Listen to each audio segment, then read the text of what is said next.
ইয়াশ যাওয়ার পরপরই কাশপিয়া ওয়াশরুমে গিয়েছিল। বেরিয়ে এসে বিছানার উপরে রাখা গিফট কার্ড, টাকা আর শাড়ি পেল সে। এগুলো কার বুঝতে পারছে না কাশপিয়া। জিনিসগুলো নেড়েচেড়ে দেখলো কিছুক্ষণ, বিড়বিড় করে আওড়ালো, এগুলো কি আমার? রুমে কি তুমি ছাড়া আর কোনো মেয়ে আছে? ভোরকে তাকালো কাশপিয়া, এত আস্তে করে বলল, লোকটা শুনে নিল কি করে? আমতা আমতা করে বলল ইয়াশকে, না, কিন্তু আমার জন্য এসব কেন? তুমি আমাকে এত সুন্দর করে সালাম করলে, সালামি না দিলে বিষয়টা কেমন দেখায় না? তুমি তো পরে আমাকে কিপটে ভাবতে পারো। ইয়াশ রায়হান কিপটে নয়, এটা বোঝাতেই তোমাকে সালামি দিলাম। মনে মনে হাসলো কাশপিয়া, লোকটা কি সুন্দর অহেতুক লজিক দেখাতে পারে। তবে ইয়াশের আনা গিফটগুলো অনেক সুন্দর, ওর পছন্দের তারিফ করতে হয় বটে।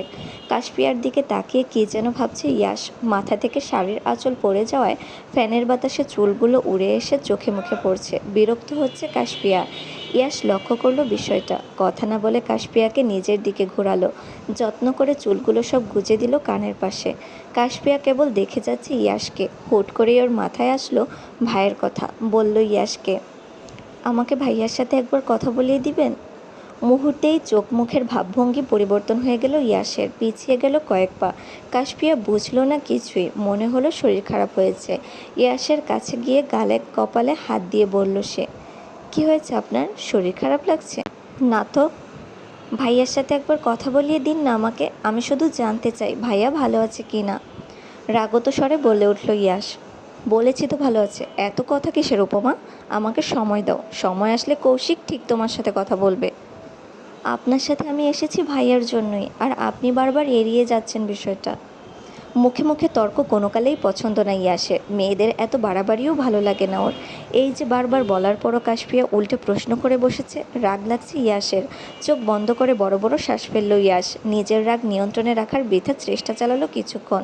কাশপিয়াকে কিছু বলতে নিলেই দরজার সামনে দাঁড়িয়ে থাকা সিমির কণ্ঠস্বর ভেসে এলো কানে, মামাই, তোমাকে আর নতুন মামিকে সবাই নিচে ডাকছে। ইয়াস তাকালো ভাগ্নির দিকে, নিজেকে স্বাভাবিক করে মুখে হাসি টেনে বলল, ওকে আসছি, তুমি যাও। চলে গেল সিমি। কাশপিয়া দাঁড়িয়ে রইল ওখানেই। গুরুত্বপূর্ণ ফোন কল আসা ইয়াসও চলে গেল বাইরে। বেশ কিছুক্ষণ পর রহি এসে কড়া নাড়ল দরজায়। কাশপিয়া তখন বিছানায় বসেছিল। দরজার দিকে তাকাতেই অপরিচিত মুখ দেখল সে। মেয়েটাকে চেনে না কাশপিয়া, চিনবেই বা কী করে? এসেছে তো মাত্র ৩-৪ দিন, হাতে গোনা ২-১ জন ছাড়া এখনও বাড়ির সবাইকে দেখা হয়নি ওর। কাশপিয়া মুখে হাসি টেনে ভিতরে আসতে বলল রহিকে। রহিও আসলো ওদের রুমে। পা থেকে মাথা পর্যন্ত ভালো করে দেখলো কাশপিয়াকে।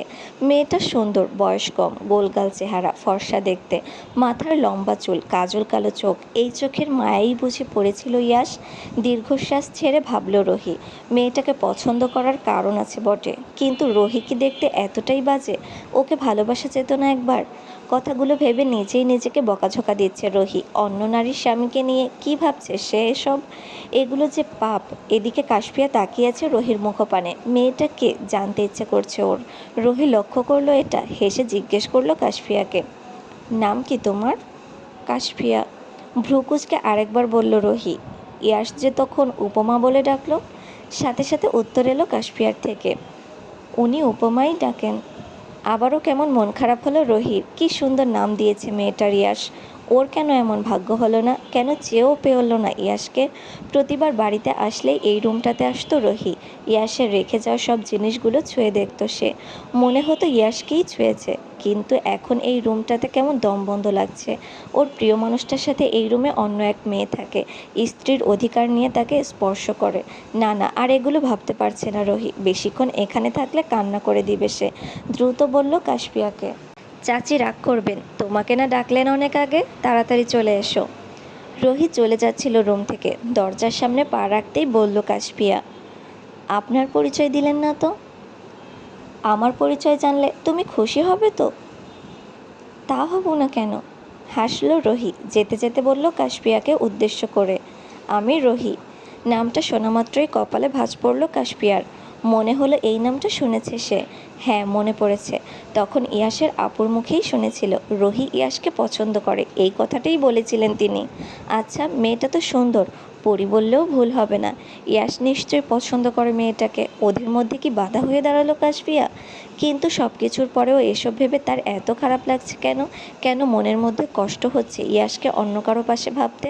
কাশফিয়া তো ভালোবাসে না মানুষটাকে, অমন তিত করলার মতো স্বভাবের লোককে ভালোবাসবেই বা কে? কথায় কথায় মুখটাকে কষা আমের মতো বানিয়ে রাখে। কথাটা ভেবেই আনমনে হাসল কাশফিয়া। বেলকনিতেই দাঁড়িয়েছিল ইয়াস। কাশফিয়া ভাবল ডাকবে ওকে, একসাথে নিচে যাবে দুজনে। ইয়াস ব্যতীত কাউকেই তো চেনে না ভালো করে। দরজার সামনে যেতেই স্পষ্ট কানে এলো কাশফিয়ার কারোর সাথে কলে কথা বলছে ইয়াস। চিন্তিত কণ্ঠে বলছে সে, ও ঠিক আছে, বেঁচে আছে তো? বেঁচে আছে, তবে কন্ডিশন খুব একটা ভালো না, যখন তখন কিছু একটা হয়ে যেতে পারে। না না, ওকে বাঁচাতে হবে, না হলে যে আমি নিজেকে ক্ষমা করতে পারবো না। কেবল ইয়াসের বলা কথাগুলোই শুনেছে কাশফিয়া। ফোনের অপর প্রান্তে থাকা লোকটা কি বলছে না বলছে কানে আসেনি তার। কেমন অদ্ভুত ঠেকলো বিষয়টা। সাথে মনে হলো ইয়াস খুব চিন্তায় আছে। কাছে গিয়ে জিজ্ঞেস করলো কাশফিয়া, কাকে বাঁচানোর কথা বলছেন? কেনই বা ক্ষমা করতে পারবেন না নিজেকে? চমকে তাকালো ইয়াস। পরে কথা বলছি বলে কেটে দিল ফোনের লাইন। মেজাজ দেখিয়ে বলল কাশফিয়াকে, তোমাকে না বলেছি নিজের মতো থাকতে? আমাকে সব ব্যাপারে নাক গলানোর অধিকার দিয়েছি তোমাকে? আমি তো কেবল জানতে চাইলাম। পুরো কথাটা শেষ হওয়ার আগেই ইয়াস থামিয়ে দিল ওকে। রেগে মেগে বলল ধমকের সরে, এত জানতে হবে না তোমাকে। একটু ভালোভাবে কথা বলেছি দেখে নিজেকে আমার বউ ভাবতে শুরু করেছো তুমি? শোনো মেয়ে, ইয়াসকে পাওয়া এতটা সহজ না। কাশফিয়া রাগে না সহজে, তাই ইয়াসের কথায়ও রাগ লাগছে না ওর। তবে শেষ কথাটায় কেমন হাসি পেল। মুখ ভেঙচি কেটে বলল ইয়াসকে, হুম, যেই না চেহারার নাম রাখছে পেয়ারা। আপনাকে পাওয়ার জন্য বসে নেই কাশফিয়া, আমার পিছিয়ে কত কত শাকিব খান ঘুরতো। তা সেদিন তোমার শাকিব খানেরা ছিল কোথায়? আমার থেকেই তো হেল্প নিতে হলো। আপনি কি আমাকে খোঁটা দিচ্ছেন? মনে করিয়ে দিলাম, তোমার ঠিকানা কেবল আমি পর্যন্তই উপমা। কাশফিয়াকে আসতে বলে চলে গেল ইয়াস। শেষ কথাটা বলার সময় মুচকি হাসছিল ইয়াস। গালে টোল পড়েছিল, কি সুন্দর। কথাগুলো ভেবে হাসছে কাশফিয়া নিজে। পরক্ষণেই আবার নিজের মাথায় নিজে গাঁটটা মেরে বলছে কাশফিয়া, ধুর, এই লোককে নিয়ে তুই এত ভাবছিস কেন কাশফিয়া? রাত হয়েছে অনেক। রুমে কাশফিয়া একাই ছিল। মনে হলো কেউ এসেছে। প্রথমে ভেবেছিল ইয়াস, তাই তেমন খেয়াল করেনি বিষয়টা। কিন্তু যখন দেখলো মেঝেতে হাঁটু গেড়ে বসে কেউ তাকিয়ে আছে ওর দিকে, আস্তে আস্তে এগিয়ে আসছে কাশফিয়ার দিকে, ওর চোখে মুখে শ্বাস পড়ছে লোকটার, ভিতরটা কেঁপে উঠল তখনই। ইয়াসকে তো ভালো করেই জানে কাশফিয়া এমন কিছু করবে না, এটাও জানে। তাহলে কে এসে বসেছে ওর সামনে? কেই বা কথা বলছে ফিসফিস করে? ভয়ে উঠে বসেছে কাশফিয়া। অপরিচিত কাউকে দেখে চিৎকার দিতে নিলেই সে হাত দিয়ে মুখ চেপে ধরে ওর। অশালীন দৃষ্টিতে তাকিয়ে কাশফিয়ার দিকে। লোকটার হাতে কামড় বসিয়ে দিল কাশফিয়া। কিছুটা পিছিয়ে গিয়ে ভয়ে ভয়ে বলল, কে আপনি? এত রাতে এখানেই বা কী করছেন? কাছে আসো রোজ। লোকটা হাত বাড়ালো কাশফিয়ার দিকে। ভয়ে শরীর কাঁপছে কাশফিয়ার। ইয়াসি বা কোথায় গেল এই সময়? লোকটা নিজের হাত দিয়ে স্পর্শ করবে কাশফিয়ার গাল, তখনই কেউ দ্রুত এসে টান দিল ওর হাত। শক্ত হাতে গালে চড় বসিয়ে দিয়ে বলল রেগে মেগে, হাউ ডিয়ার ইউ রাস্কেল, আমার রুমে ঢুকেছিস কার পারমিশন নিয়ে? ইয়াসের সামনে দাঁড়িয়ে থাকা ঈশানের ভাবমূর্তির পরিবর্তন হলো না তেমন। আবারও তাকালো বিছানায় গুটিসুটি মেরে বসে থাকা কাশফিয়ার দিকে। ঈশানের এমন চাহনিতে ভয় হলো কাশফিয়ার। দ্রুত এসে দাঁড়ালো ইয়াসের পিছনে, বাহু আঁকড়ে ধরলো ওর। ঈশানের মনে হয় পছন্দ হলো না বিষয়টা। ড্রিঙ্ক করে ঝাপসা দেখছে চোখে, ঠিক মতো দাঁড়াতেও পারছে না সে।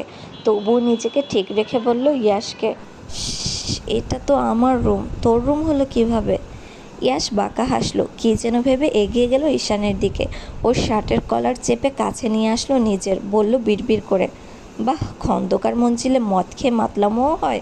কিন্তু ঈশান, তুই যে ভুল করেছিস, তোর এই নোংরা হাত দিয়ে আমার উপমাকে ছুঁতে চেয়েছিস। আমি কিভাবে ছেড়ে দিই তোকে?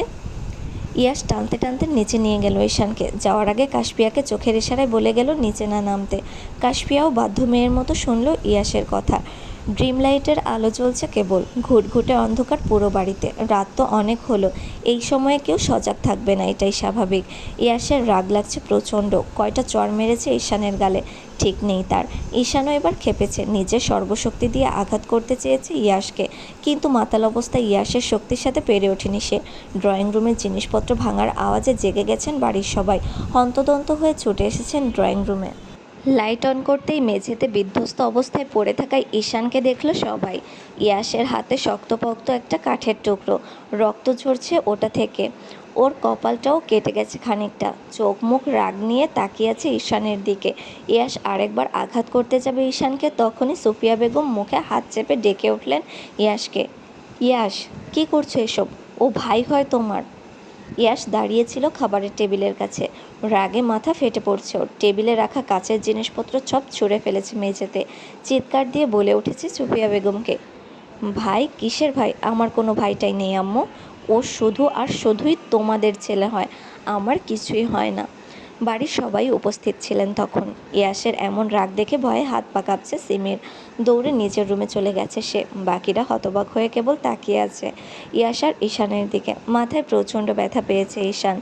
মাথায় 2 হাত চেপে ডেকে বলছে মাকে, আম্মু আমাকে বাঁচাও। ছেলের যন্ত্রণাময় আর্তনাদে ধ্যান ভাঙল সুফিয়া বেগমের। ইয়াসের থেকে চোখ সরিয়ে তাকালেন মেঝেতে রক্তাক্ত অবস্থায় পড়ে থাকা ঈশানের দিকে।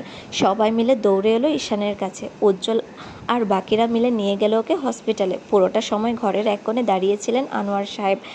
ছেলের এমন রাগের কারণ বুঝতে না পারলেও বুঝতে পারছেন ভুল কিছু করেছে ঈশান। খুব সহজে রাগে না ইয়াস, কিন্তু রেগে গেলে তুলকালাম কাণ্ড বাঁধা, এটা ওনার জানা। কিন্তু নিজের ভাইকে এভাবে মারধর করাটা ভালো লাগলো না তার।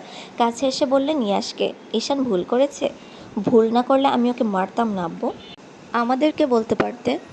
তোমরা 2-1টা চট থাপ্পড় দিতে, তাতে আমার মন ভরতো না। ডক্টর যখন বলবে খন্দকার ঈশান তাইফ ইজ নো মোর, তখন আমার মন শান্ত হবে। কপালে ভাঁজ পড়ল আনোয়ার সাহেবের। ছেলে তার এত পাষাণ হলো কবে? কী বা ভুল করেছে ঈশান যে এভাবে মেরেও শান্তি হয়নি ইয়াসের? আনোয়ার সাহেব কথা বলতে চাইলেন ছেলের সাথে। হাত উঁচিয়ে বাবাকে থামিয়ে দিল ইয়াস। গটগট করে হেঁটে চলে গেল নিজের রুমে। ছেলের যাওয়ার পানে নির্বাক দৃষ্টিতে কেবল চেয়ে রইলেন আনোয়ার সাহেব।